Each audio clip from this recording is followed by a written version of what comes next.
নমস্কার বন্ধুরা, কেমন আছো সবাই? আমার দুদিন লেট হয়ে গেল ভিডিও আপলোড করতে। তো আমি তোমাদের মাছের পাতুরি দেখাবো। এটা আসলে আমার বিয়ের পর আমার শাশুড়ি মায়ের থেকে আমার শেখা এই পাতুরিটা। মানে অনেকেই বিভিন্ন ধরনের পাতুরি অন্যরকম টাইপের করো, আর এটা হচ্ছে একদমই আলাদা স্টাইলে। মানে খেতে অনেক সুন্দর লাগে, কলা পাতা এটা করতে হয়। তো চলো দেখা যাক। এখানে আমি পাঙাশ মাছ নিয়েছি, 6 পিসের মতন পাঙাশ মাছ নিয়েছি। মানে তেলালা মাছে না পাতুরিটা খেতে একটু বেশি ভালো লাগে। তো এখানে আমি টমেটো নিয়ে নিলাম, আর একটা আলু আর বড় দেখে টমেটো নিয়েছি, একটু টক টক লাগলে খেতে ভালো লাগবে। আর মশলা শুধুমাত্র এখানে জিরে আর তোমার সর্ষে আর কাঁচা লঙ্কা, মানে জিরে আর সর্ষেটাই মশলার মধ্যে লাগে, আর অন্য কোনো কিছু মশলা এখানে দিতে হয় না। আর এখান থেকে কলা পাতাটা ভালো করে পরিষ্কার করে নিয়েছি।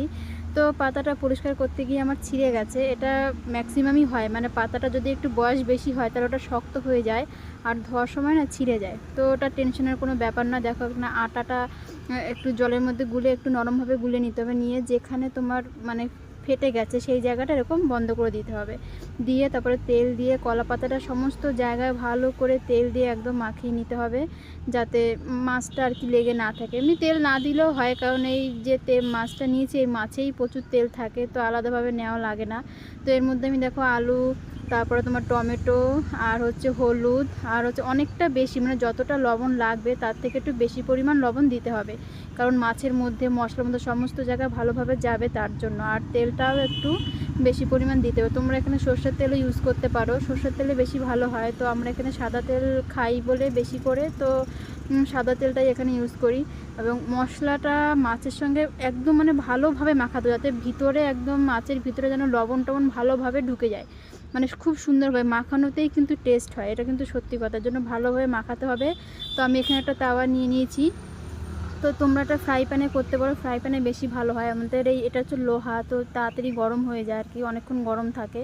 তো যাই হোক, এখানে দেখো আমি একটা একটা করে মাছ সুন্দরভাবে কলা পাতাটায় সাজিয়ে দেব, দিয়ে আমি ওই তার উপরে দিয়ে দেবো একদম মিডিয়াম। মানে প্রথমে যখন গরম হবে তখন তো তুমি হাইতে দিলে, এবার গরম হয়ে গেলে তারপর ওটাকে মিডিয়ামভাবে রেখে দিতে হবে, একদম লো ফ্লেমে রেখে দিতে হবে। তা পুরো মানে 15 থেকে 20 মিনিট, তার বেশি মানে আধ ঘন্টার মতো এরকম রেখে দিতে হবে।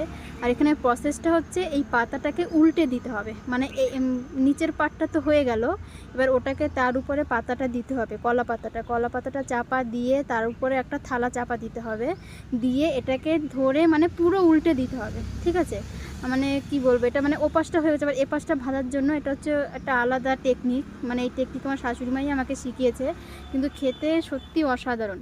তো এরকম উল্টে দেখো, পিছনের পিঠটা হয়ে গেছে, একদম সুন্দর দাগ লেগেছে, একদম লাল লাল হয়ে গেছে। এবারে আমি নেক্সট পার্টটা আবার ওরকমভাবে উল্টে কলাপাতায় দিয়ে দিলাম, দিয়ে সেটাকে আবার প্যানের মধ্যে আস্তে করে ছেড়ে দিলাম, দিয়ে দেখো নিচের পার্টটাও সুন্দর হয়ে গেল।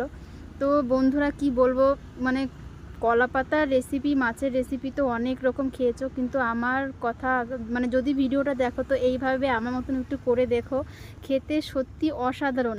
তোমরা প্লিজ বাড়িতে এটা ট্রাই করো, খেতে সত্যি অসাধারণ। আর আমাকে জানিও কেমন হয়েছে। নেক্সট ভিডিওতে এই পাতুরিটা আমি আরও ডিটেলসে জানিয়ে দেবো। Thank you, tata, bye by.